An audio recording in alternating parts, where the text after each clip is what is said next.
বঙ্গবন্ধুর ছবি এবং মাননীয় প্রধানমন্ত্রী শেখ হাসিনার ছবি ভাঙচুর করে পদদলিত করা হয়েছে।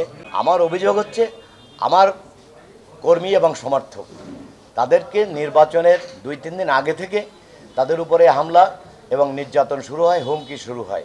নির্বাচনের দিনও অব্যাহত থাকে, নির্বাচনের পরের দিনও কিছু কিছু জায়গায় অব্যাহত থাকে।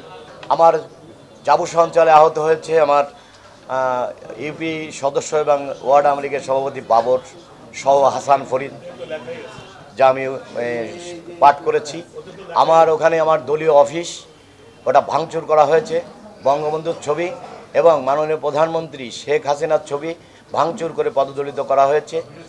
আমার অফিসের সমস্ত চেয়ার এবং আসবাবপত্র ভাঙচুর করা হয়েছে। নৈহাটি ইউনিয়নে কথা বললাম। আইজগাতি ইউনিয়নে আমার শরীফকে হত্যার উদ্দেশ্যে তাকে ধরে নিয়ে মারপিট করা হয়েছে।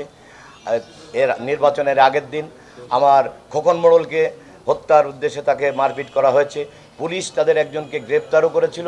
আমি নিজে থানায় গিয়ে যাকে গ্রেপ্তার করেছিল আমি তার প্রতি সহানুভূতি দেখিয়ে, কারণ ওই ছেলে অন্যায় করেছে স্বীকার করার কারণে, এমন অন্যায় আর করবে না এই কথা স্বীকার করার কারণে আমি নিজেই থানায় উপস্থিত হয়ে আমি বলেছিলাম যে ছোট মানুষ, বয়স কম, ভুল করেছে, ওকে ছেড়ে দেন। আমার অভিযোগ আমি প্রত্যাহার করে নিয়েছিলাম। আমার ঘাটবগ ইউনিয়নে আমার আজিজুল হক নন্দুর খুবই কাছাকাছি থাকে আকিজুল, তাকে মেরে ইট দিয়ে হত্যার উদ্দেশ্যে তাকে মারে এবং মেরে তাকে আহত করে।